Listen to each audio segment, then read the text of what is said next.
Ce matin, première table ronde, c'est sur déontologie et profession réglementée. Alors, évidemment, quand on parle de déontologie, et je vais faire ça court parce que sinon, je manque du temps sur les collègues, ils vont tous m'en vouloir après. C'est toujours intéressant quand on parle avec des gens qui travaillent sur la déontologie. Il faut toujours ramener ça à Aristote parce que la déontologie, c'est l'éthique appliquée, éthique anicomaque. En tout cas, finalement, on finit par se retrouver, à remonter chez les Grecs.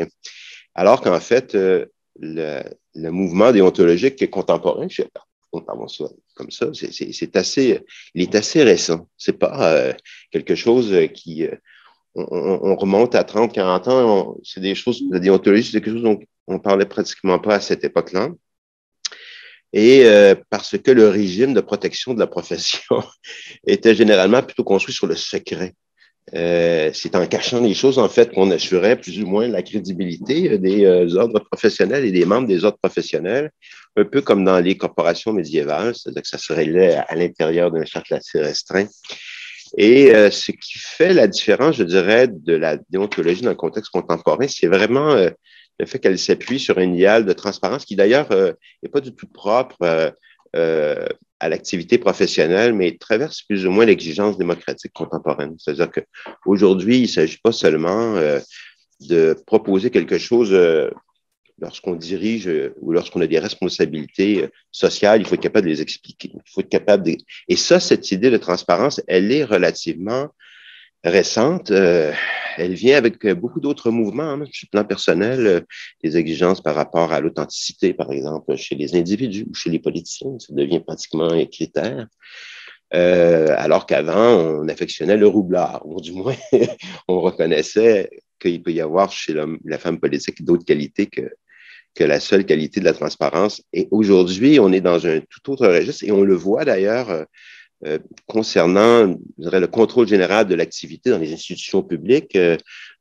L'exigence de transparence est plus grande, toute la question des sonneurs d'alerte, tout ça. En fait, ils sont fondés sur la même idée. C'est qu'on espère que dans les institutions publiques, celles qui sont financées, et dans les ordres professionnels aussi, où on confie quand même à des personnes très précises des pouvoirs importants et des monopoles sur tout le champ d'une activité particulière, qui est cette transparence-là, qui fait partie maintenant du paysage, je dirais, démocratique, et qui, dans le fond, répond à un mouvement plus récent et qui le distingue de ce qu'on aurait pu considérer comme l'éthique antérieurement. Bon. Il y a un autre phénomène aussi qui vient avec ça, c'est que la déontologie s'est définie beaucoup à partir de principes généraux, souvent abstraits, des voies plus ou moins adossées sur des perspectives, c'était quand même des perspectives morales, si je peux dire, et de plus en plus, ça a cessé d'être uniquement des énoncés de principes qui ont fondé l'idée de déontologie, mais de plus en plus, l'établissement d'un régime de régulation interne. Et donc, quelque chose s'est organisé et qui a fait que ce domaine-là, en fait, carrément du droit, hein, parce qu'on pourrait parler de droit déontologique, même si souvent on le met comme à l'extérieur. Mais dans une perspective de pluralisme juridique, la vérité, c'est que entre, et je reprends les commentaires de Vincent Gautret hier, entre le droit tel qu'il est rédigé, tel qu'il est adopté par le législateur, et puis ce que les ordres professionnels s'imposent à eux-mêmes comme règles sur le plan du fonctionnement, sur le plan de la régulation normative, c'est des mécanismes très comparables, en définitive. Dans le cas du Québec, bon, les ordres professionnels ont des codes de déontologie, mais qui sont traduits sous forme de règlement, de sorte que finalement, ça a passé le cap de la juridicité. Puis ça, dans le fond, sans que ça ait changé le projet d'origine, ça a changé un peu sa nature. Et de plus en plus, donc, ce sont devenus des ordres de régulation interne relativement, des ordres juridiques, relativement spécifiques. Et je dirais, dans certains cas, efficaces, mais c'est questionnable. En tout cas, nous, ici, on ne les trouve pas toujours si efficaces que ça. Et qui, des fois, ça s'appuie sur des orientations assez différentes. Il y a des perspectives plus institutionnelles de la déontologie, c'est-à-dire le fait qu'on corrige les comportements ou on sanctionne les comportements qui sont fautifs à cause de ce que les gens ont dit, fait dans le cadre de leur activité professionnelle ou même à l'extérieur de leur activité professionnelle, dans certains cas, lorsque ça entache la réputation ou l'honneur de la profession, pour des raisons qui visent à corriger l'ensemble, en fait, de l'ordre lui-même. En tout cas, le message est destiné à l'ensemble des membres de l'ordre professionnel ou du groupe auquel. Et donc, c'est pas uniquement pour sanctionner la personne, c'est carrément pour corriger le système, si je peux dire.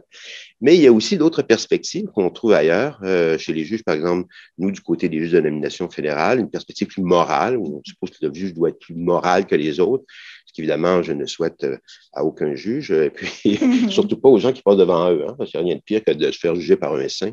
Alors, on préfère être jugé par quelqu'un qui est comme nous. Hein, c'est bon. Mais la perspective morale existe tout de même, puis elle est très forte, nous, chez les juges canadiens, puis ça a servi de référence à la déontologie dans beaucoup d'autres pays de common law. Les Australiens, par exemple, et même le Royaume-Uni adossent sa conception de la déontologie sur la conception que le Canada a développée, que les juges fédéraux ont développée. Puis finalement, il y a une dernière perspective qui est plutôt disciplinaire, beaucoup plus classique, elle, évidemment, et qui, dans le fond, est plus centrée sur la sanction des manquements, tout simplement. Et ça, on la trouve bien développée aux États-Unis particulièrement. Alors, juste pour montrer que c'est un univers assez riche et finalement, qui tranquillement s'est institutionnalisé, qui ne renvoie pas à un mouvement sciencien, à moins évidemment qu'on veut chercher des ancêtres au 5e siècle avant Jésus-Christ, et qui conséquemment doit être peut-être étudié souvent dans la perspective contemporaine. Qu'est-ce que c'est devenu aujourd'hui? Je crois que c'est un peu dans ce sens-là que ce panel a été constitué. 5 conférenciers et conférencières. On devait être 6, mais Catherine Piché, qui a 3 enfants plus jeunes, s'est retrouvée aux prises avec la COVID-19 et puis elle nous a demandé de l'excuser. On l'a excusé, évidemment. Ça donne un peu plus de place aux collègues, en fait. Chacun va avoir 5 minutes et demie plutôt que 5 à ce moment-là. Et puis, bon, on comprend que l'objectif, hein, c'est qu'on puisse discuter par la suite. Voilà, j'ai pris mon 5 minutes moi-même.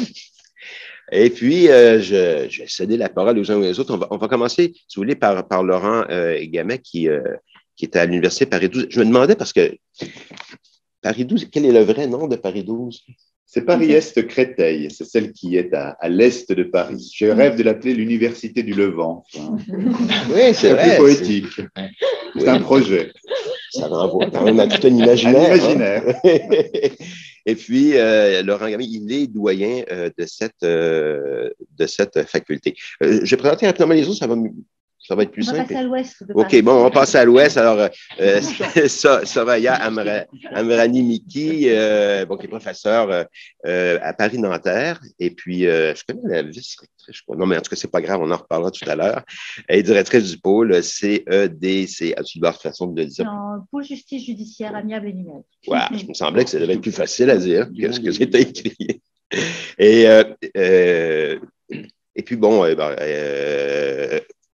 Shulé Tomkinson, qui est professeur de sciences politiques à l'Université Laval. Là, je n'indique juste que Laurent va parler de la déontologie dans le code des avocats, alors que Soraya, et puis je vous apprends votre prénom parce qu'on alors que Soraya et Shulé vont parler de la situation plus particulière de la déontologie judiciaire, en tout cas, on appelle ici la déontologie des juges, alors que Moustapha Mekki, qui est un habitué de nos murs. Je crois même que je vais me faire recruter à Montréal, c'est plus simple. On y pense. Voilà, et accessoirement, je serai à Paris 1. Mais... Donc, à l'Université Paris 1, Paris-Sorbonne, et puis et directeur général. Vous avez des généraux, vous? Oui. OK, bon. De l'INFN. Comprenez pourquoi je ne vais pas prononcer ces trucs, c'est trop compliqué.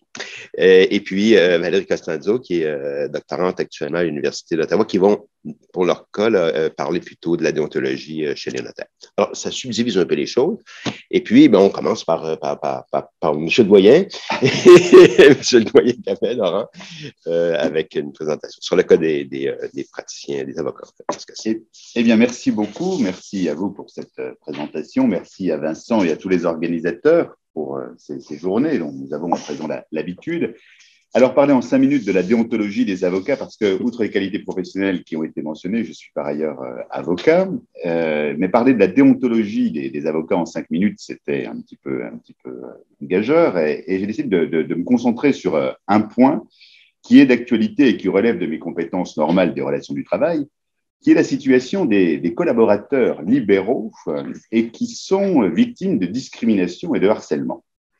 Alors, vous avez parlé de la régulation des ordres de certaines questions, et on voit ici que c'est une question qui est prise au sérieux à présent par les ordres professionnels après avoir été laissée un petit peu peut-être dans l'ombre. Alors, les collaborateurs libéraux ne sont pas salariés, donc tout le droit du travail, du harcèlement, de la discrimination ne s'applique pas, mais ils sont dans une zone, on va dire, de non-droit, mais pas tant que ça. Alors d'abord, si on raisonne en 4 points, des chiffres, il y a une enquête qui date d'avril 2022, donc du mois passé, qui a été menée auprès des 30 000 avocats du barreau de Paris pour savoir s'ils étaient victimes de discrimination et de harcèlement. Alors, il y en a un peu moins de 2000 qui ont répondu, peut-être d'ailleurs ceux qui sont les plus concernés par le harcèlement et la discrimination, ce qui peut entraîner une déformation des chiffres. Mais 27% se disent victimes de discrimination et 38% se disent victimes de harcèlement moral. Et quand on lit la presse, et notamment Libération, à plusieurs reprises durant la dernière année, des cabinets d'avocats ont été montrés du doigt comme étant les acteurs du harcèlement ou de la discrimination auprès des avocats du barreau de Paris. Alors, la discrimination et le harcèlement, on serait tenté de dire que ça a toujours existé, discrimination, principalement d'ailleurs discrimination à l'égard des femmes. Quand j'étais jeune avocat il y a plus de 20 ans, combien de fois j'ai entendu la situation de femmes qui étaient enceintes et dont la collaboration libérale était immédiatement rompue. Et puis, harcèlement, on a l'impression que le phénomène, alors je ne sais pas s'il s'amplifie, mais en tout cas, sa réception et sa perception s'amplifient. Alors d'abord, je crois qu'il faut le dire franchement, c'est que dans le milieu des avocats, il y a quand même des égos surdimensionnés qui sont peut-être propices à ces phénomènes de harcèlement. Et puis le métier d'avocat aussi, il a pas mal changé sur la pression, et la pression n'est plus du tout la même aujourd'hui qu'elle pouvait être avant. Et donc quand vous ajoutez personnalité égotique avec pression du marché, peut-être qu'effectivement, il y a un phénomène plus présent. Étant précisé aussi que le seuil de douleur de ceux qui reçoivent le harcèlement a un petit peu diminué, et peut-être que, mais tout ça est parfaitement empirique, ce que l'on acceptait il y a 25 ans n'est plus accepté aujourd'hui et peut-être plus vu comme de façon problématique. Alors même que c'est un marché qui est très très fluide, de sorte que celui qui est victime de harcèlement, prenons un collaborateur qui a une spécialité, il trouve une collaboration aujourd'hui très très facilement sur le marché. Donc on pourrait se dire aussi que ceux qui sont avec des patrons un peu dingos, le meilleur choix à faire serait peut-être de changer. Mais on voit quand même des gens qui sont dans des situations assez compliquées et qui ont aussi une difficulté à les dénoncer. Et les enquêtes montrent que les gens ne dénoncent pas ces situations. Et l'ordre est montré du doigt en disant « mais que fait l'ordre par rapport à ces situations qui sont bien connues ?» Alors pourquoi ne dénonce-t-on pas? Premièrement, beaucoup de collaborateurs ont un peu honte de la situation vécue. Ça, je l'ai pas mal entendu de la part de collaborateurs victimes qui disaient c'est un peu un sentiment d'échec, surtout dans les premières collaborations, que de dénoncer le fait que l'on est victime d'un harcèlement ou d'une discrimination. Et puis, c'est la peur aussi de l'entre-soi, c'est-à-dire c'est la peur d'un ordre où la moindre dénonciation pourrait avoir des conséquences ensuite en termes de blacklisté ou de boycott du dit collaborateur, ce qui est vrai dans les petits barreaux. Alors, je vais citer Périgueux, mais l'exemple me vient en tête, mais quand vous avez quelques dizaines d'avocats, d'en montrer un, surtout quand c'est un des barons du barreau, c'est un petit peu compliqué. Et même, je dirais, à Paris, avec 30 000 avocats, le monde est tout petit, plus encore dans certains secteurs d'activité, et donc de dénoncer quelqu'un peut quand même entraîner des problèmes, et ça c'est la vérité pour la suite. Alors l'ordre, comment réagit-il? D'abord, depuis des années et des années, il existe la commission des difficultés de l'exercice libéral, ce qui fait que si un collaborateur a une difficulté avec son patron, il peut saisir la commission de l'exercice qui va essayer de trancher la difficulté. On s'aperçoit que ce n'est pas le cas, parce que d'abord, il y a des problèmes de preuves qui peuvent se présenter devant les commissions quand on les saisit, et puis apparemment, il y a peu de situations qui sont dénoncées à cette commission. Dès lors, l'ordre a décidé de réagir avec trois mesures. La première, c'est de créer des référents déontologiques qui ont été créés à partir de 2018 par le barreau de Paris et qui progressivement se diffusent un peu partout, c'est-à-dire des référents discrimination et harcèlement que les collaborateurs peuvent aller voir pour exposer les problèmes et avoir un regard un peu neutre, un peu pacifié sur leur situation et leur donner des conseils. Deuxièmement, a été créée au barreau de Paris la commission harcèlement et discrimination, qu'on appelle la COM A10, comme commission harcèlement et discrimination, qui peut être saisie avec des faits, et elle procède à une enquête, cette commission, avec un avocat référent qui a été désigné. Une commission qui enquête et qui, si jamais le collaborateur souhaite qu'on révèle sa dénonciation, qui passe ensuite dans une phase 2 de confrontation avec le patron dénoncé pour essayer d'arriver à soit un compromis, soit un avis. Et possibilité aussi d'une enquête déontologique. Et donc là, c'est le bâtonnier qui saisit un autre membre du Conseil de l'ordre qui va mener une enquête, un peu comme une enquête préliminaire de police, et qui va permettre de stigmatiser un comportement du patron défaillant. Et on aura compris qu'il s'agit peut-être d'aller à la sanction, mais il s'agit surtout de faire pression aussi sur le patron pour essayer de trouver une solution, ou peut-être qu'il sente un peu l'odeur de la poudre et qu'il cesse le comportement incriminé. Et enfin, puisqu'il ne me reste plus que quelques secondes, de dire qu'il y a un projet qui est dans les cartons qui serait d'interdire à un patron défaillant de recruter un collaborateur ou un stagiaire durant un certain nombre de mois, voire même un certain nombre d'années, sanctions qui pourraient être plus efficaces que les sanctions qui existent aujourd'hui. Donc, par rapport à un problème nouveau ou pas, mais en tout cas perçu comme plus important aujourd'hui, on voit qu'il y a une régulation par les règles déontologiques qui se fait autrement que par le droit entendu dans son sens strict légal. C'est beaucoup, c'est pas trop mal, ça montre l'exemple. Et ça nous amène vers Soraya Amrani. Merci, Monsieur le Président. Merci, Vincent, pour ton accueil toujours aussi chaleureux. Et merci à mes partenaires. J'ai la tâche de présenter la déontologie des magistrats en 5 minutes. C'est évidemment un défi. Je vais prendre pour vous en parler ma casquette d'ancien membre du Conseil supérieur de la magistrature, qui a travaillé notamment sur la nouvelle édition du recueil des obligations déontologiques des magistrats pour vous en parler. Alors, ce qu'il faut comprendre, et ça va faire écho avec ce que vous avez dit, Pierre, c'est le fait que la déontologie dans la magistrature, c'est comme le dit Christian Vigouroux, c'est l'art de créer de la confiance chez le citoyen. C'est-à-dire qu'il ne s'agit pas simplement de sanctionner ou de prévenir des comportements déviants d'un magistrat en particulier. Il ne s'agit pas non plus de réguler une profession, il s'agit de légitimer cette profession. Et ça, c'est extrêmement important puisque mon propos, c'est de vous dire que plus l'institution est attaquée, plus on va essayer d'augmenter les exigences déontologiques pour essayer de compenser. Il faut bien avoir en tête que le magistrat français n'est pas élu, il n'a la légitimité que celle qui le sort du concours, du respect des principes fondamentaux du procès et justement de sa déontologie. Et il faut voir qu'en France, donc à chaque fois qu'on a eu des développements déontologiques, ça a fait suite, effectivement, c'est très récent, à des scandales. Le premier scandale que vous connaissez sans doute ici, c'est l'affaire d'Outreau, qui a été un véritable séisme où un juge d'instruction dans le nord de la France avait mis en détention provisoire plusieurs personnes accusées d'être membres d'un réseau de pédophilie.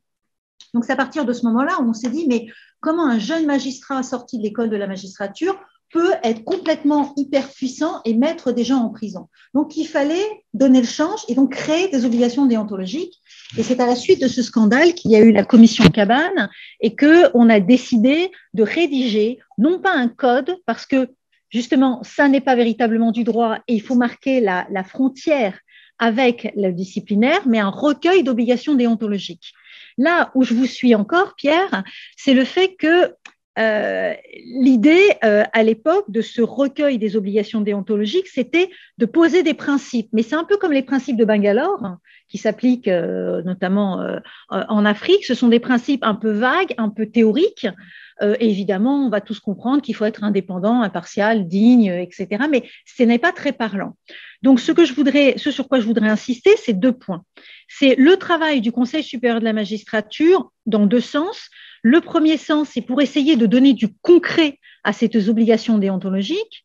Et le second sens, c'est essayer concrètement, puisqu'il y a eu entre-temps de nouveaux scandales et un nouveau besoin de renforcer les obligations déontologiques, le besoin de renforcer la prévention même des risques déontologiques. Et on a donc ces 2 aspects.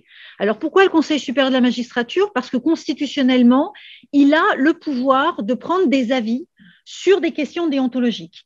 Mais en réalité, il n'y en a eu qu'un seul. C'est la fameuse, peut-être vous la connaissez aussi, la fameuse affaire du mur des cons, Bon. Oui, ce n'est pas moi, c'est le mur des cons. C'est un syndicat de magistrats qui, dans le local syndical, avait affiché un tableau en punaisant les photos des, entre guillemets, cons. Et il y avait évidemment le ministre de la Justice, le procureur général de la Cour de cassation, etc. Et à cette époque, on avait saisi le Conseil supérieur de la magistrature en lui demandant son avis sur ce comportement. Et là, le CSM avait botté en touche en disant « je ne peux pas rendre un avis parce que si ensuite ça vient au disciplinaire, qui pourra juger puisque nous aurions préjugé de la situation ?» Donc, le Conseil supérieur de la magistrature a une compétence en matière déontologique. Premier aspect, il a essayé de donner du concret à cela. Alors, comment il a fait? Eh bien, deux voies principales. C'était le mandat dans lequel, que j'ai exercé. Le premier aspect, ça a été de réécrire le recueil des obligations déontologiques, mais en y associant une seconde partie pratique.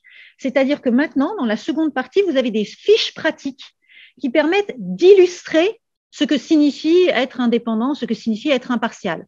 Par exemple, vous allez avoir une fiche, le magistrat et le politique. Le magistrat, on y reviendra cet après-midi, et les réseaux sociaux. Le magistrat et sa vie privée. En donnant des exemples. Exemple.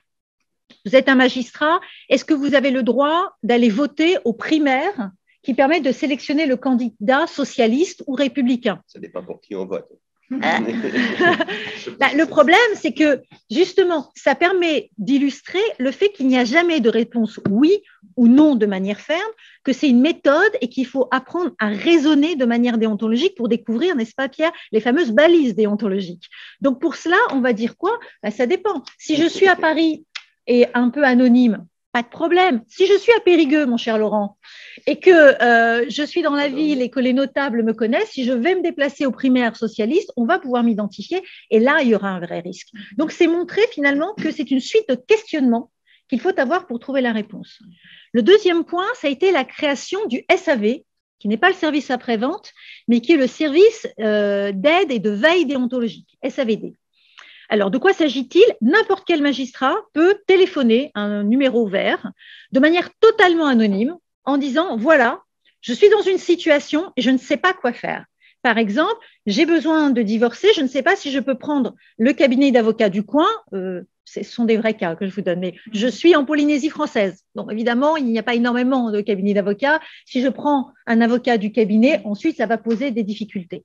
Et là, en réalité, s'installe une maïotique, c'est-à-dire que les personnes qui sont au bout du fil, toujours collégialité, il y en a toujours minimum 2, discutent avec lui pour essayer de l'orienter, mais ne donnent pas un avis, et ça n'est pas écrit. Donc, c'est vraiment l'idée qu'on va essayer d'anticiper, de donner du concret et donner ce qu'on appelle un réflexe déontologique, c'est-à-dire comment me poser les bonnes questions pour trouver un résultat convenable. Le deuxième axe, c'est l'idée d'aller pourchasser le risque déontologique. Et ça, c'est une nouveauté qui est liée au fait que, sans doute êtes-vous au courant, nous avons eu ces quelques années des perturbations dans l'institution judiciaire et qui ont eu pour point de départ notamment des décisions de magistrats qui ont été très mal vécues politiquement, notamment des décisions du tribunal de Lyon refusant de sanctionner un justiciable qui avait décroché le portrait de Macron, du président de la République, en disant comment est-ce que des juges peuvent oser prendre ce type de jugement. Et donc, il y a une mise en cause des magistrats dans leur indépendance juridictionnelle, ce qui a conduit à ce que le président de la République saisisse le CSM d'un avis en lui demandant son avis sur la responsabilité des magistrats. Et cet avis du 21 septembre 2021 va répondre sur plusieurs aspects, mais notamment sur un aspect déontologique en préconisant 3 choses. Première chose, l'avis va indiquer que ce qui est très important, c'est qu'on puisse prévenir la discipline. Vous savez que la discipline, c'est une déontologie qui n'a pas marché. Donc, pour prévenir cette discipline, c'est notamment de donner pouvoir au CAR, c'est-à-dire aux commissions d'admission des requêtes du CSM, quand ils sont saisis de plaintes disciplinaires et quand on dit, j'en ai fait partie, il n'y a pas de faute disciplinaire, de ne pas rester comme ça et de dire, mais je vais me prendre 1 minute en plus, si vous me permettez, parce que c'est très important. 1 minute, on m'avait dit 7, hein, je suis dans les 7. J'ai respecté ma règle 7 minutes. Donc, les commissions d'admission des requêtes qui puissent donner un rappel déontologique. C'est un espèce de rappel à la loi, mais rappel déontologique. Deuxième règle, il y a énormément de conflits d'intérêts des magistrats qui, Léonore, je te passerai la perche, veulent devenir ensuite arbitres.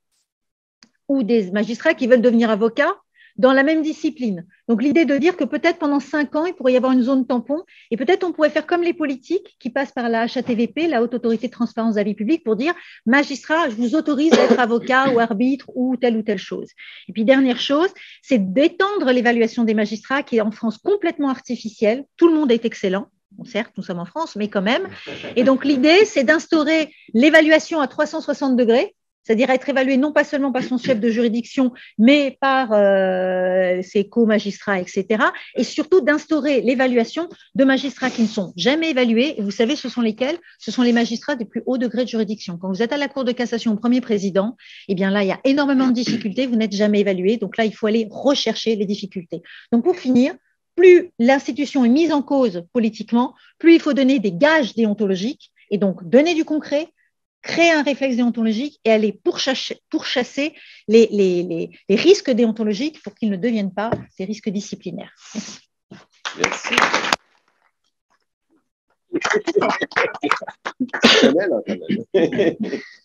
Alors, je finis maintenant, la barre est haute sur la synthèse.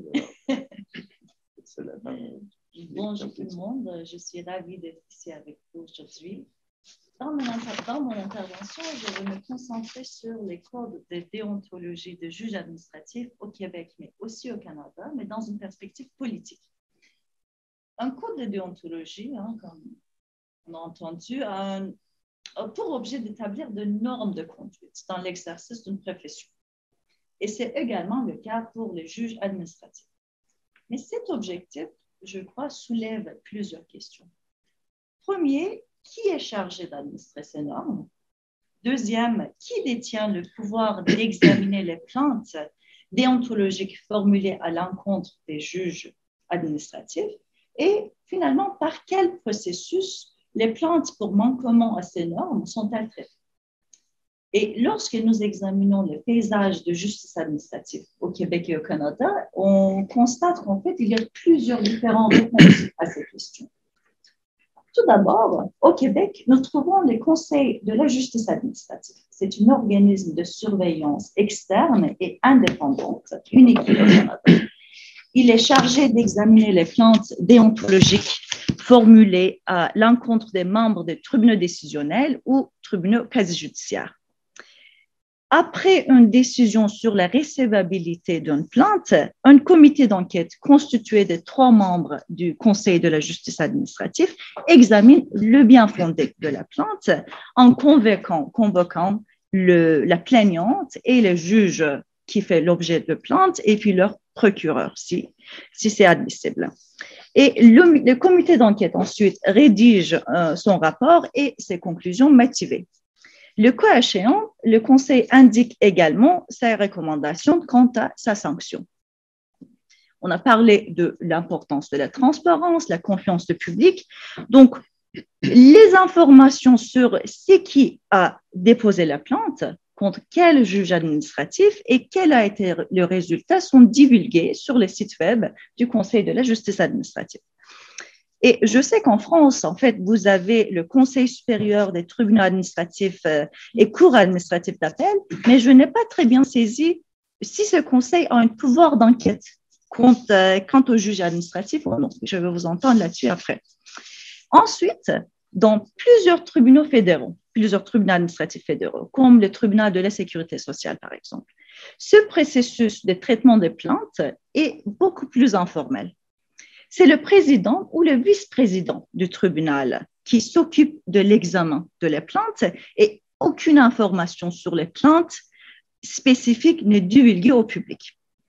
Et finalement, le plus grand tribunal quasi-judiciaire du Canada, la Commission de l'immigration et du statut de réfugié, a créé un ombudsman interne mais considéré comme indépendant.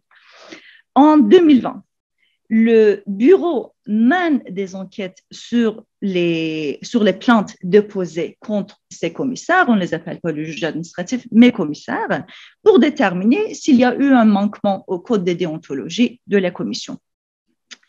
Et l'ombudsman, en fait, rend compte directement au président du tribunal, président de la commission, et le bureau publie également un rapport annuel pour dans lesquels les plantes et leurs issues sont énumérées, mais de manière anonyme. Donc, pour conclure, parmi ces différents modèles d'administration de code de déontologie, en termes de transparence, de reddition de comptes et de préservation de la confiance du public dans la justice administrative, comme vous pouvez le voir, on peut dire que celui de Québec est le mieux développé. Je vais m'arrêter ici.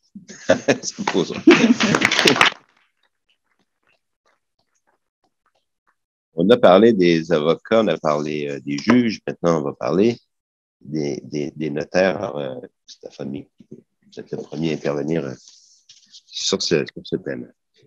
Merci Pierre, merci Monsieur le Président. Je vais être, comme tous les autres, assez bref. D'abord, une première remarque, c'est qu'il n'y a pas de scandale chez les notaires et donc il n'y a pas eu d'évolution des règles déontologiques à la suite d'un scandale, que ce soit les avocats ou les magistrats, c'est peut-être la petite différence. Mais assez brièvement, il faut comprendre que le notaire a un statut un peu particulier en France puisqu'il est à la fois officier public et ministériel, ce qui lui permet justement de remplir ce qu'on appelle une fonction de service public, et chef d'entreprise. Et donc, il intervient sur un marché avec une clientèle et avec aujourd'hui une compétition avec d'autres professions, en particulier les avocats et d'autres juristes ou agents immobiliers qui ne sont pas juristes, mais qui viennent justement parfois poser pas mal de difficultés sur le plan déontologique. Alors, pour essayer justement de comprendre l'importance pour les notaires de la déontologie, c'est qu'il doit en permanence justement jongler, trouver un juste équilibre entre son statut d'officier public et celui de chef d'entreprise. Quand on prend les règles déontologiques du notariat, tous insistent pour dire que c'est ce qui constitue l'identité de la profession, l'identité notariale, et qui constitue le ciment de la profession notariale.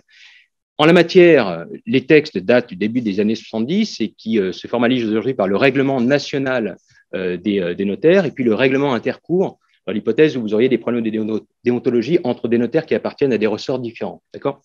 Donc ça, c'est le texte.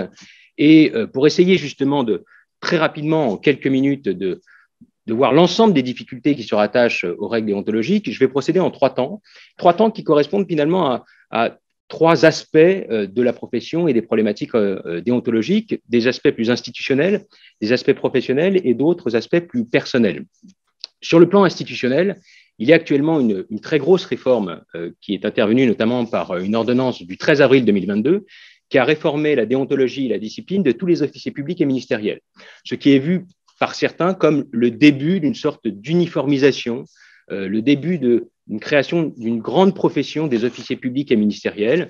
Est-ce que c'est un bien ou un mal? Peu importe, mais en tout cas, cette réforme a été demandée par les notaires eux-mêmes, qui considéraient qu'il fallait rafraîchir les textes, qu'ils ne tenaient pas suffisamment compte des nouvelles réalités économiques, des nouvelles technologies notamment. Et donc, l'objectif, c'était de rajeunir un peu l'ensemble de ces textes. Sans rentrer dans le détail, il est prévu, par exemple, la rédaction d'un code de déontologie qui est en train de se faire et qui viendra se substituer au règlement que j'ai évoqué préalablement et au sein duquel on retrouvera très probablement la question des legal tech, la question des outils numériques, celle des réseaux sociaux, point qu'on abordera cet après-midi, mais qui montre bien l'intérêt de réformer l'ensemble de ces règles déontologiques. Et il y a dans cette réforme également la mise en place d'un collège de déontologie qui serait composé de manière mixte avec des personnes qui n'appartiennent pas au monde du notariat et qui jouera un peu le rôle de think tank. Alors, je sais qu'on ne devrait pas dire ça ici, alors comment dire Qu'est-ce que vous voulez dire, oui. Hein? Qu'est-ce que vous voulez dire au juste? Justement, donc en tout cas un lieu de réflexion qui permettrait d'analyser les règles déontologiques, l'application de ces règles déontologiques et finalement de rendre un rapport régulièrement qui permettra d'avoir une meilleure visibilité sur les évolutions possibles. Donc ça, c'est l'aspect professionnel et je ne rentre pas dans le détail puisqu'il y a pas mal d'éléments. Sur le plan professionnel, il faut comprendre que on a au sein du code de déontologie, comme l'a évoqué Soraya, toute une série de devoirs très généraux, comme le principe de probité, de dignité, de confraternité, qu'on retrouve quasiment dans toutes les professions réglementées et même non réglementées. Et puis, il y a des devoirs plus précis, comme le devoir de conseil, le devoir d'instrumenter, qui sont des devoirs beaucoup plus concrets et qui, là, ont une incidence juridique beaucoup plus forte. Mais pour essayer d'insister sur un point et voir les difficultés que rencontrent aujourd'hui les notaires, je vais évoquer l'exemple de la publicité. Puisque actuellement, un notaire, à la différence des avocats, il est totalement interdit pour lui de faire de la publicité pour essayer de se vendre finalement sur un marché. Et d'ailleurs, c'est l'article 4.4 du règlement national qui précise que cette publicité, elle ne peut être faite que par les instances, et notamment le Conseil supérieur du notariat, mais pas que, et qui, à chaque fois, doit surtout mettre en avant la profession dans sa généralité et jamais un notaire en particulier. Et l'article qui suit, 4.4.1, interdit expressément aux notaires de faire de la publicité à titre personnel. Alors, toute la difficulté, c'est que les notaires ont quand même besoin de se faire connaître, d'abord parce qu'il y a une image qui est une image un peu vieillissante du notaire, et il essaye justement de donner un côté plus moderne, et c'est assez difficile de trouver la juste mesure pour ne pas rentrer dans cette prohibition de la publicité personnelle. Et puis, on a notamment de jeunes installés, puisqu'il y a une réforme Macron qui a permis à des personnes qui étaient simplement diplômées avec l'horodatage d'être nommées notaires et ont besoin de se faire connaître auprès de la clientèle, et ça pose des difficultés en ce qui les concerne également. Alors, on a eu un décret en 2019 qui a accordé ce qu'on appelle la sollicitation personnelle, qui permet, comme son nom l'indique, une publicité, mais vraiment avec une cible identifiée qui doit être personnelle. Alors, est-ce qu'elle est individuelle ou collective? On ne sait pas vraiment. Et surtout, comme cette notion de sollicitation personnelle n'est pas très claire, eh bien, les notaires, finalement, la plupart, et c'était une enquête que tu citais, Philippe, lors du dernier colloque qui avait été organisé par l'INFN, 93%, semble-t-il, des notaires ne se livrent pas à une telle sollicitation personnelle parce qu'ils n'en connaissent pas les contours et ont peur, justement, de voir leurs responsabilités engagées. Donc, la plupart du temps, quand on parle de publicité, les notaires ne prennent pas trop de risques, ça caractérise un peu la profession, mais ce sont souvent des tiers qui portent atteinte à ces règles déontologiques. Vous avez un agent immobilier qui, par exemple, va vanter sa vente en disant que ça a été signé avec l'étude machin. Et le problème, c'est que ça, c'est totalement interdit, et ça doit être prohibé. C'est pour dire qu'il faut que j'aille plus vite. Oui, on arrive à il y avait deux aspects, institutionnels, professionnels, puis le troisième. Il va arriver. J'ai un dernier exemple, mais il va arriver. Ou alors, c'est souvent des journalistes qui vont vanter le travail d'un notaire dans une région, dans une ville. Et ça aussi, c'est prohibé. C'est souvent les tiers qui viennent justement porter atteinte aux règles déontologiques et qui exposent les notaires à ces atteintes déontologiques. Et puis, le dernier point, personnel pour dire que, justement, comme tout le monde et toutes les professions, il y a cette frontière entre la vie personnelle et la vie professionnelle qui est difficile à tracer. Et notamment, on avait fait une journée sur la face cachée du notariat pour expliquer que les notaires avaient aussi une vie et que c'était des personnes comme les autres et qui pouvaient être artistes, chanteurs, sportifs de haut niveau. Et justement, il y a une affaire très intéressante qui a été rendue, puisque nécessairement, ils sont sur les réseaux sociaux et ils se présentent comme artistes, comme sculpteurs, ou alors l'un des notaires qui était concerné avait créé un jeu sur le notariat qui s'appelle, je ne donnerai pas le nom du jeu pour pas qu'il y ait de problème, mais en tout cas, et donc il apparaissait sur les réseaux sociaux et il a été justement poursuivi. Et la Cour d'appel de Rennes, le 8 février 2022, a rendu une décision en sa faveur en expliquant que ça relevait de sa vie personnelle. On ne peut pas interdire, parce que la personne est un notaire, d'avoir à côté une vie qui peut être artistique ou sportive. Et je vous citerai, et ce sera la conclusion, une partie de l'attendu de la décision qui dit que juger le contraire, donc le condamner pour cela, juger le contraire aurait pour conséquence d'interdire au notaire d'exercer toute activité extra-professionnelle susceptible de rencontrer un certain écho dans les médias et par voie de conséquence de se présenter aux élections, alors que certains d'entre eux sont élus, maires, députés, ou encore d'être écrivains, la seule limite étant évidemment de respecter en toutes circonstances les principes généraux de la profession. Voilà en quelques minutes un panel des difficultés qui peuvent se poser. Merci. Vincent m'avait dit hier, Pierre, comme tu le premier à présider sur le... Il faut que tu le fasses d'une façon qui montre comment ça doit être fait. Alors, évidemment, j'espère que tu donnes le bon exemple. Parce qu'on est tous évalués par quelqu'un quelque part. Vincent, encore pour une semaine, c'est mon patron. Hein. Alors, dernière intervention de Valérie Costanzo sur la question de la déontologie notariale. Alors, d'abord, merci. Merci particulier au professeur Gautret qui a décidé de donner aussi la voix à des chercheurs émergents dans le cadre de cette activité. Alors, j'en suis très reconnaissante. Avocate de formation, je suis au doctorat à l'Université d'Ottawa. Et la question qui se pose peut-être en commençant, c'est comment ça se fait qu'une avocate parle de déontologie notariale. La raison est la suivante. Dans le cadre d'un projet de recherche avec le projet ADAGE, Accès ouvert à la justice, un consortium de recherche québécois et plus large, dirigé par le professeur Leroux lui-même, on s'est intéressé aux pratiques déontologiques, aux pratiques controversées en faisant des études au sein de deux syndics, le syndic du barreau du Québec et le syndic de la Chambre des notaires. Et donc, mon intervention va porter particulièrement sur la recherche qui a été effectuée, quelques analyses préliminaires, des intuitions qui en ressortent, l'analyse est toujours en cours, mais pouvoir échanger sur cette question-là, de la pratique notariale, des enjeux. Alors, les ordres professionnels existent pour la protection du public et on a parlé de manière très intellectuelle, très juridique de la sorte, mais le projet de recherche s'intéressait aussi à la perception du public et donc la place du public dans les ordres professionnels et dans le processus déontologique lui-même, ou voir le raisonnement éthique qui dépasse largement des règles strictes. Alors, 1000 dossiers d'enquête qui ont été étudiés. Alors, c'est une recherche qui est quantitative sur les demandes justement formulées par le public à l'endroit de notaires, des dossiers de 2011-2016. Vous noterez que ce sont des dossiers antérieurs à la pandémie. J'ai eu l'occasion d'échanger avec la chef d'équipe au syndic de la Chambre des notaires pour avoir quelques réflexions post-pandémiques pour illustrer un peu les enjeux. Quelques constats préliminaires. D'abord, peut-être ça vaut la peine de dire que une petite proportion de la profession monopolise ou exige une grande quantité d'énergie. Alors, il faut se rappeler qu'il y a quand même un certain nombre de dossiers qui revient continuellement, qui concernent les mêmes professionnels problématiques. Et les enjeux de pouvoir pénaliser et jusqu'où est-ce qu'on peut pénaliser ces personnes-là, la question se pose. Si je reviens à la perception du public, une question qui se pose aussi, c'est la compréhension que le public a du rôle des ordres professionnels et les attentes de ce public. Chose intéressante, dans les formulaires de demande d'enquête à la Chambre des notaires, au syndic particulièrement, on demande aux plaignants, à la plaignante, quelles sont ses attentes dans ce processus déontologique lui-même. Et les attentes, généralement, alors, encore une fois, l'analyse quantitative n'est pas terminée, mais les attentes relèvent souvent d'une exécution en nature. Alors, essentiellement, les plaignants vont s'attendre à ce que la notaire effectue une tâche, complète un dossier, rende des documents, publie un acte. Et donc, on se rend compte que l'ordre professionnel est souvent mobilisé par des plaignants-plaignantes, non pas tellement dans une perspective déontologique stricte, mais si on veut rétablir les rapports de force, mais surtout obtenir quelque chose pour le plaignant, la plaignante, qui va bien au-delà d'une question peut-être de sanction. Alors, au-delà de cette question-là sur le plan de l'exécution en nature, il y a le rapport entre les ordres professionnels et le public.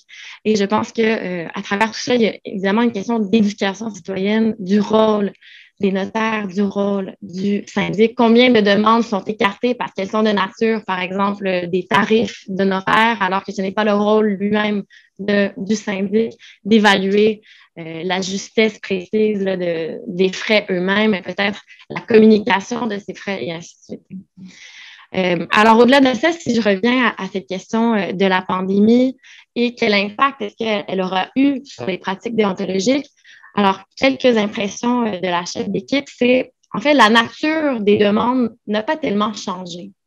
C'est davantage le volume de demandes, d'autant plus que dans le contexte, les notaires ont été appelés à exercer beaucoup plus, notamment, disons, avec sur le plan immobilier, l'effervescence qu'on voit sur le marché. Alors, des notaires qui sont sollicités davantage, qui doivent élaborer des pratiques nouvelles, notamment sur le plan du virtuel, de pouvoir ratifier des actes, enfin, faire des actes notariés de manière virtuelle. Et donc, une quantité, un volume de dossiers qui augmente et inévitablement une proportion de demandes qui va augmenter également aux autres professionnels. Et puis, cette question de détresse qui existe également dans la profession. Alors, en étant surchargé, c'est possible si on va un peu au-delà de la nature des infractions elles-mêmes, mais également la cause. Et peut-on voir également une question de détresse, de désengagement de la part de certains professionnels dans la question. Alors, quelques impressions préliminaires. Je pense que ça fait déjà 5 minutes que je parle et ça me fera plaisir d'échanger avec vous sur ces questions. Merci.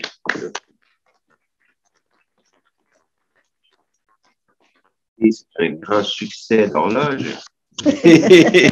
Maintenant, on va parler sérieusement. Sur les questions, mais vous vous êtes un peu interpellés les uns les autres. Je soulignerais juste quand même qu'à travers cette question de déontologie, on perçoit en filigrane, en fait, que les statuts professionnels auxquels on réfère sont très différents les uns des autres. Comme par exemple, toute cette question, Moustapha, du notaire qui se demande s'il doit avoir une vie privée, nous, c'est les juges qui se posent cette question-là, en fait. Est-ce qu'on a le droit d'avoir une vie privée? Alors que les notaires, c'est plus une question de service. Hein. Ils sont là, on les paye, il faut qu'ils fassent une job. En tout cas, c'est pas opposé. Ils n'ont pas le même statut dans la hiérarchie, je dirais. Puis on sait que la Chambre des notaires en France occupe une place beaucoup plus importante, même sur le plan institutionnel, que la Chambre des notaires ici. Mais ils sont surtout reconnus comme officiers publics et c'est ce que les notaires espèrent voir reconnaître aussi dans leur profession. Et puis, ils regardent la France avec beaucoup d'envie de ce point de vue-là. Mais lorsqu'on leur expliquera que ça veut dire que ça diminue pas mal la marge de manœuvre de leur vie personnelle, peut-être qu'ils seront moins intéressés à obtenir ce statut. Mais ça montre en fait que les ordres professionnels et les statuts professionnels du droit ne sont pas abordés de la même façon, ils ne viennent pas avec la même obligation ou avec le même statut général. J'aurais juste une question pour peut-être lancer le bal et puis peut-être là, ça vous permettra aussi entre vous de vous relancer.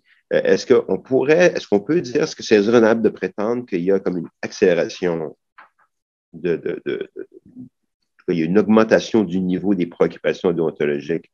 Je sentais en France, à cause de tous ces nouveaux décrets qui sont adoptés, de tous ces avis, de toutes ces... On a l'impression qu'il y a comme une accélération du droit là, dans ce domaine-là, mais c'est l'impression que ça laisse. Est-ce que c'est perceptible? Puis pour le Québec, est-ce qu'on pourrait dire la même chose? Juste pour la France, de manière générale, je ne sais pas si Laurent et Mustapha sont d'accord, mais vous savez qu'en France, on a subi la période des Gilets jaunes et de manière générale, il y a une grande méfiance vis-à-vis de tout ce qui est qualifié de sachants, de technocrates, de gens d'en haut, de professions. Et il y a un besoin de donner des gages. Et ces gages passent aussi par de la déontologie. Alors, je ne sais pas, c'est sans doute pas la seule raison. Il y a quand même le besoin de se dire il faut qu'on comprenne comment ça fonctionne, il faudrait qu'il y ait plus de transparence. Et il faudrait que, par exemple, sur les magistrats, on entend toujours ce petit refrain, mais finalement, eux ne sont responsables de rien. Ils peuvent faire ce qu'ils veulent, ils peuvent se tromper, ils peuvent détruire des vies, mais finalement, eux-mêmes, personnellement, n'auront pas à en subir les conséquences. Et c'est ça qui est de moins en moins accepté, parce que la notion d'indépendance juridictionnelle, la distinction entre ce qui est administratif et ce qui relève de la décision de justice, elle n'est pas toujours perçue. Alors, je suis d'accord avec Soraya, il y a peut-être deux autres mouvements qui s'inscrivent davantage dans la durée. D'abord, il y a une sorte d'emprise de ce nouveau modèle qu'est le modèle du marché. C'est généralement présenté comme un univers sans morale où tous les coups sont permis. Enfin, même si c'est totalement faux, puisqu'on a quand même des règles dans le cadre du marché, et qui vient gagner des professions qui échappaient autrefois totalement à cette idéologie du marché. Et aujourd'hui, le droit est un produit comme les autres. Enfin, disons qu'on voudrait nous faire croire que c'est un produit comme les autres. Et ça pose un problème de frontière entre ce que l'on peut faire avec une casquette de chef d'entreprise et ce qu'on ne doit pas faire parce qu'on est auxiliaire de justice ou officier public et ministériel. Je crois qu'il y a cette première difficulté qui est justement ce nouveau modèle où autrefois les professions comme celle du notaire étaient quand même très attachées à l'État, où le modèle était le modèle étatique, et là il est vraiment concurrencé, voire absorbé aujourd'hui par le modèle du marché, et ça pose des problèmes de frontières. Puis le deuxième grand mouvement, très à la mode aussi, mais qui est lié aux deux autres, c'est ce qu'on appelle la compliance, l'idée de mettre en place des procédures. On a évoqué le devoir d'alerte ou autre, mais cette idée de mettre en place des règles de procédure qui vont justement permettre d'instaurer une certaine justice en amont ou mettre en place des outils préventifs qui permettent de prévenir les conflits d'intérêts, d'éviter les risques justement de problèmes déontologiques et les risques disciplinaires qui sont les derniers maillons de la chaîne. Et je crois que quand on voit les nouvelles règles déontologiques, ce sont celles-ci. Par exemple, dans la réforme sur les notaires, la dernière réforme d'avril 2022, on va soumettre les procédures disciplinaires, on se demande pourquoi ils ne l'ont pas fait avant, on va soumettre les procédures disciplinaires au principe de la procédure civile, au principe du procès équitable.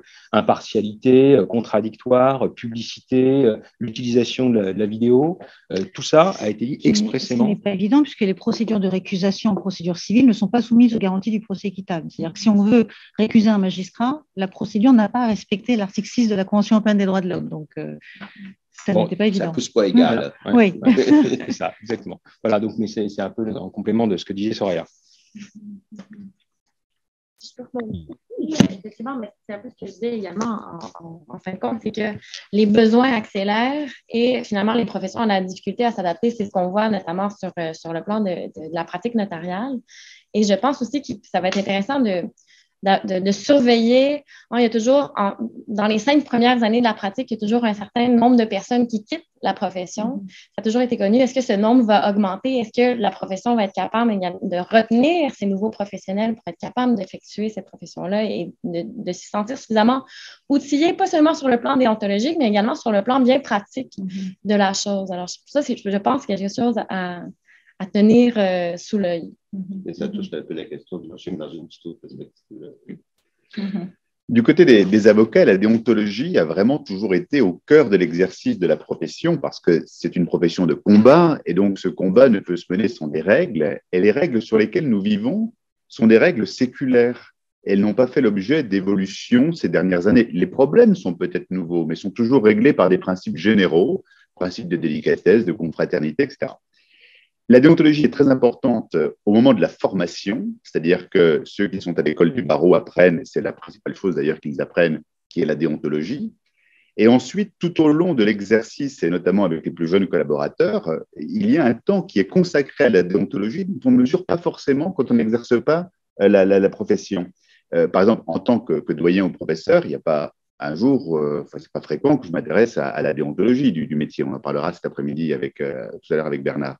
En revanche, en tant qu'avocat, il n'y a pas une semaine sur qu'il y a une question déontologique qui se pose et qui suscite la réflexion. D'ailleurs, dans la formation, avant, et ça n'existe plus, on peut le regretter, il y avait ce qu'on appelait les colonnes de déontologie. Les colonnes de déontologie, c'était durant 2 ans.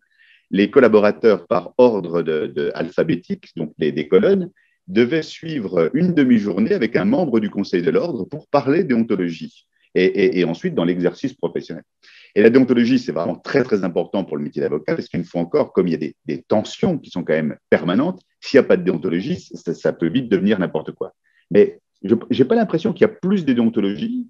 Les règles n'ont pas forcément changé et peut-être que les avocats ont été assez précurseurs sur ces questions déontologiques. Les règles ne changent pas, mais la pratique change. Donc, évidemment, on se retrouve avec des questions nouvelles. Il y a peut-être besoin de plus de déontologie parce que la difficulté côté magistrature, c'est comme il n'y avait pas du tout de déontologie et qu'après le scandale d'Outreau a créé et augmenté les obligations déontologiques, ensuite il y a eu le mouvement inverse, c'est qu'à l'École nationale de la magistrature, on les a biberonnés à la déontologie au point que ça a créé des frictions avec les avocats parce que tous les nouveaux auditeurs de justice ont tellement été alertés sur la déontologie qu'ensuite ils ne voulaient plus adresser la parole aux avocats. Et on se retrouve dans les juridictions avec, notamment au tribunal judiciaire de Paris, une cafétéria pour les avocats, une cafétéria pour les magistrats, et ça bloque les relationnels. Et le résultat aujourd'hui, c'est qu'il y a des groupes de travail, déontologie croisée, avocats, magistrats, qui se permettent de se reparler entre eux, voilà, et puis aussi confronter leur déontologie, ce qu'on essaye de faire là, c'est-à-dire confronter finalement la position logique de l'avocat qui a une déontologie aussi vis-à-vis de son client, pas seulement vis-à-vis de ses confrères, et que le magistrat comprenne cette déontologie-là pour que chacun puisse se positionner correctement. Mais ce que je peux ajouter à cette discussion, c'est qu'en fait, tout d'abord, on doit penser le statut unique des décideurs administratifs ou des juges administratifs, dans le sens qu'ils ont à la fois juges, ils tranchent, mais à la fois bureaucrates, dans le sens que comme ils font partie de l'exécutif, n'est-ce pas? Donc, ils ont soumis aux règles de rendement, par exemple, qui est un peu différent du statut des juges, plutôt judiciaires. Donc, dans ce sens, en fait, on peut penser, soit on peut dire peut-être l'augmentation ou l'importance donnée au code de déontologie, au code d'éthique, code de conduite plus largement, qui s'en sert dans plusieurs mouvances, on peut dire, dans les démocraties.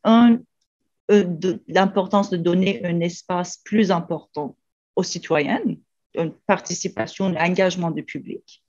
Le citoyen n'est plus considéré comme un simple usager ou administré, mais quelqu'un qui peut construire, qui peut participer, qui peut améliorer les services publics, même les systèmes, le fonctionnement du système de justice, on peut dire. Et puis aussi comme le mouvement vers la transparence, qu'on doit connaître plus le fonctionnement des organismes publics, les organismes judiciaires.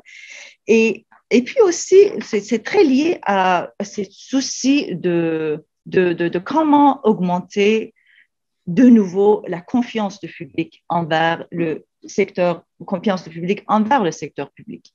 Donc, dans ce sens, comme pour moi, c'est très lié à ces questionnements, des interrogations plutôt démocratiques, disons.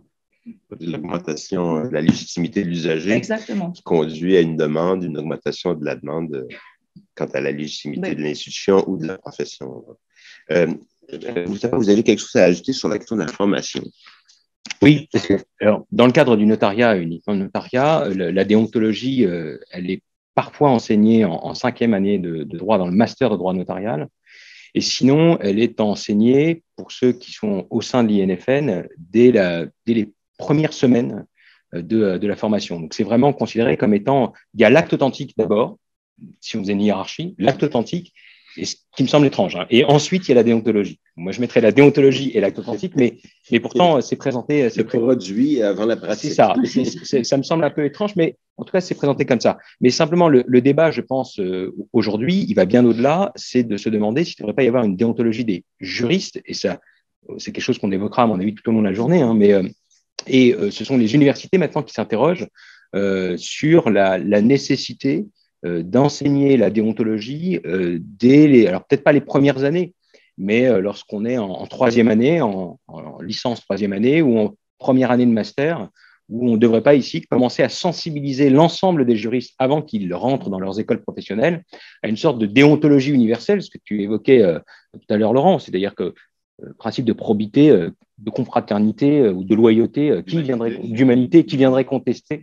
Voilà, donc c'est quelque chose qui peut être enseigné auprès des étudiants assez tôt en leur disant vous rentrerez dans des professions, quelles qu'elles soient réglementées ou pas, vous allez toucher un outil qui est au cœur finalement des questions de société, et cet outil peut être un outil dangereux, et notamment parce que les risques aujourd'hui auxquels vous êtes exposés, notamment avec les nouvelles technologies, sont plus nombreux, et les sensibiliser un peu à ces règles déontologiques.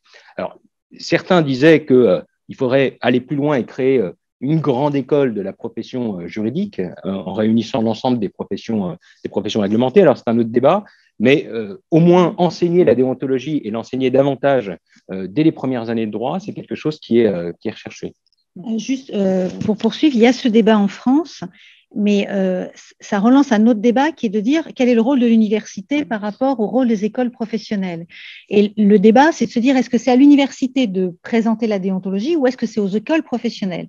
Il y a un deuxième débat derrière, c'est de se dire, parce qu'il y a eu en France une fameuse mission qu'on appelait la mission Thirier, sur les professions, sur la formation et les professions, pour l'idée de dire est-ce qu'il fallait créer un tronc commun entre magistrats, inspecteurs de police, gendarmes, conseillers d'État. Est-ce qu'il faut les former ensemble?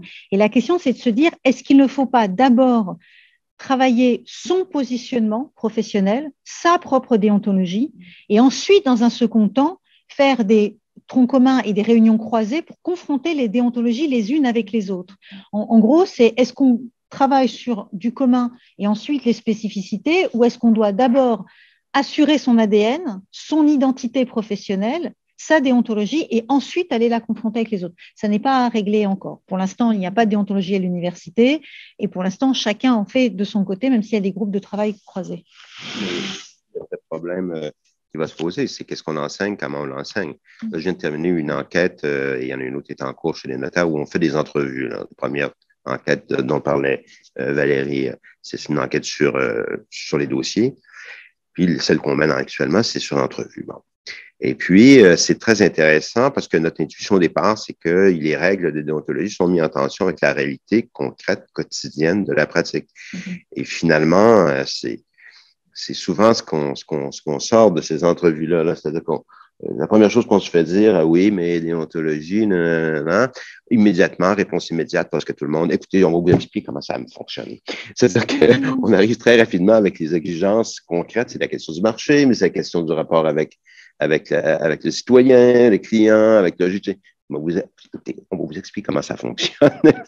Puis là, on est dans la périphérie de la norme. Tu sais, on n'est pas tellement dans la normativité. Donc, quand on arrive à l'université, c'est une difficulté qu'on a, puis vous devez l'avoir aussi dans vos propres facultés, c'est qu'on a des étudiants qui n'ont pas une si grande expérience de la vie. Ils n'ont jamais acheté une maison, ils n'ont pas de voiture, ils ne sont pas mariés, des fois, ils n'ont pas de conjoint, etc., etc. Puis là, on arrive avec un substrat, avec une base assez mince, pour aller mettre des normes là-dessus, donc ça devient très abstrait, tu sais. Et moi, je me rappelle, dans mon cas, c'était la question de la salubrité des appartements, par exemple. Tu sais, des logements locatifs. La salubrité. Moi, je ne savais pas c'était quoi la salubrité. Tu sais, chez nous, c'était propre. Je ne savais pas qu'on pouvait avoir tu sais, qu'il pouvait y avoir des champignons puis des coquerelles dans les maisons. Tu sais, je n'avais jamais imaginé ça. Je ne savais même pas que ça existait, tu sais. Alors, ça devenait assez abstrait, la question de salubrité. Pourtant, il y a de quoi de concret, c'est bien ça. Et ça, quand je me rappelle de ça, ça devait être à peu près la même chose pour n'importe quoi d'autre dans le droit. Et donc, la difficulté commence à enseigner dès la faculté sur des trucs, c'est qu'on va toujours l'enseigner dans les principes généraux.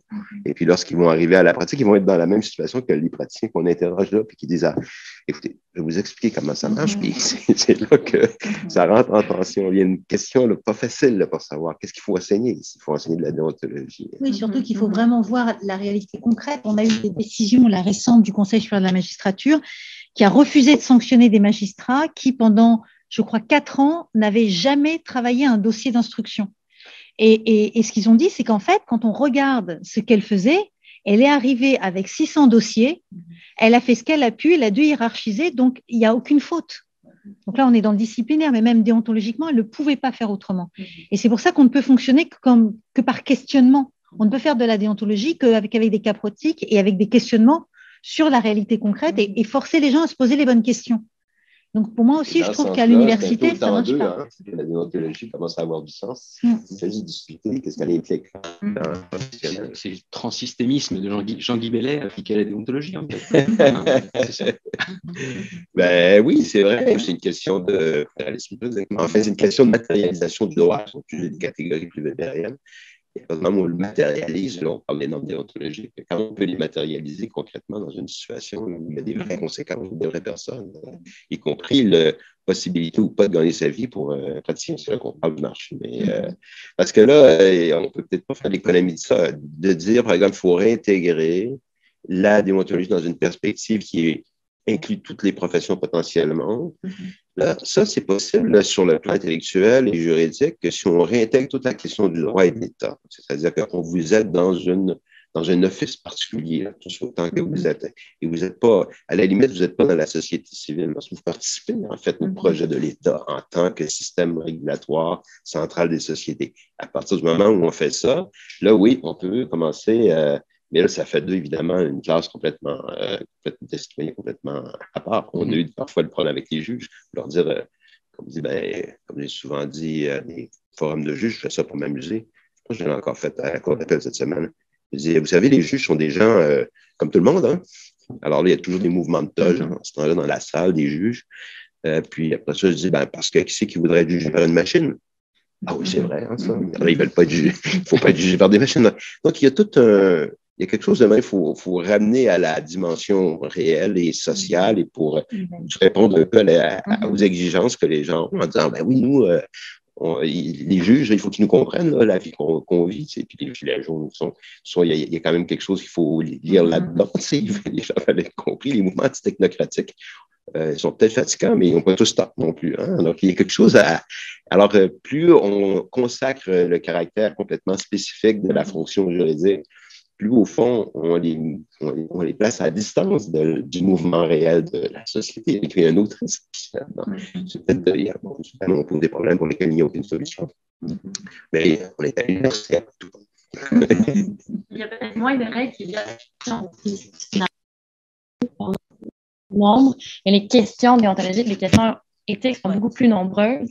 Et là, si vous me permettez d'aller du côté des avocats, des avocates, mais aussi, on se rend compte que les pratiques évoluent et les demandes évoluent. Par exemple, sur le plan, on n'en a pas beaucoup parlé, mais sur le plan des principes des procédures de règlement des différends alternatifs de la médiation et d'une approche complètement différente à ce moment-là qu'on demande aux avocats, aux avocates d'avoir, alors que traditionnellement, on leur demande d'avoir une loyauté envers une cliente et de se présenter de cette manière avec un certain zèle. On leur demande maintenant d'avoir un rôle tout aussi loyal, mais également dans une perspective commune, et ça crée des difficultés bien concrètes pour lesquelles ce n'est pas les règles de déontologie qu'il faut nécessairement respecter pour correspondre aux attentes des personnes, des justiciables.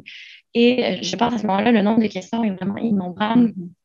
Et ce sera inévitablement du cas par cas. Et c'est peut-être dans un esprit de communauté de pratique, un peu comme vous l'expliquez, que des solutions peuvent émerger. On va dans différents milieux. Par exemple, moi j'ai pratiqué et je m'intéresse aux questions familiales et de protection de la jeunesse, où il y a inévitablement des rapports de force entre les acteurs et les actrices.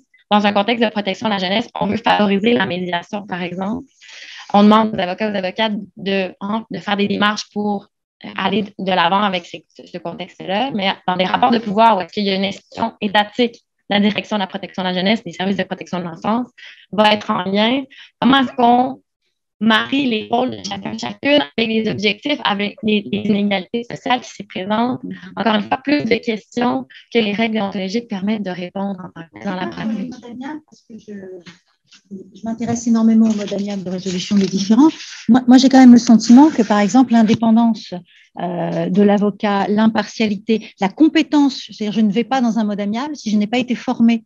C'est-à-dire qu'on le verra peut-être cet après-midi sur le numérique, c'est-à-dire est-ce que vraiment le domaine amiable doit provoquer la création de règles nouvelles ou en réalité elles ne sont pas déjà suffisamment là et présentes, il faut simplement les réinterpréter à l'occasion des modes amiables, parce que l'indépendance, l'impartialité, la compétence, ça c'est extrêmement important, et la loyauté vis-à-vis de son client, en se disant qu'on ne va pas signer un accord amiable si le droit est beaucoup plus favorable. Donc là, je pense quand même qu'on peut retrouver, on peut retomber sur ses pieds avec les principes déontologiques. Possiblement. Justement, sur ces questions, c'est que je crois que la déontologie, c'est quelques grands principes. Et après, c'est une application très concrète, c'est ce qui a été dit. Et c'est pour ça que la déontologie, elle s'apprend, notamment chez les avocats, avec un maître d'apprentissage, le patron, qui montre l'exemple et qui est là aussi pour réfléchir avec. Aussi du côté des avocats, je pense qu'une des spécificités de la déontologie, c'est que ça règle bien sûr les questions vis-à-vis du client, mais ça règle aussi beaucoup entre les avocats, entre eux, ce qui n'est pas le cas chez les notaires, ce qui n'est pas le cas chez les magistrats, ou peut-être de façon beaucoup moindre. Et je crois aussi que ce qui est important, c'est d'avoir des réponses déontologiques immédiates, alors qui existent par exemple au barreau de Paris avec des référents déontologiques qu'on peut saisir en urgence, de façon à avoir une réponse immédiate. Il y a toujours aussi la voie du bâtonnier qui peut être saisie. Alors, c'est un peu plus long avec 30 000 avocats à Paris, mais sur des questions un petit peu compliquées. Par exemple, il s'avère que ma première année d'exercice, j'ai une question de corruption de magistrat, c'est-à-dire un magistrat qui voulait corrompre, enfin qui voulait être corrompu. Et donc, c'est une véritable question déontologique, alors qui vous tombe dessus comme ça la première année, vous pensez que c'est absolument impossible, un peu comme vous avec les appartements insalubres. Et c'est là aussi qu'il y a une réponse qui est apportée par le bâtonnier, qui est là pour écouter l'avocat et puis le guider. Et je crois beaucoup s'il y a la déontologie quasiment sur le champ de bataille, et là, il y a une expérience qui me paraît intéressante du barreau de Paris, qui est en matière prud'homale. Donc, vous avez un tribunal dédié qui est le Conseil de prud'homme. Et comme il n'y a pas une procédure qui est écrite, souvent, vous avez des écritures au dernier moment. Enfin, il y a un peu la bataille à l'audience. Et de façon préventive, pour éviter le spectacle désolant des avocats qui s'écharpent à l'audience devant les justiciables, on a mis en place, on étant le barreau de Paris, ce qu'on appelle zen prud'homme. Restez zen, c'est la formule. Et j'ai été, durant quelques années, référent déontologique au Conseil de prud'homme. J'étais un référent zen, comme on l'appelle.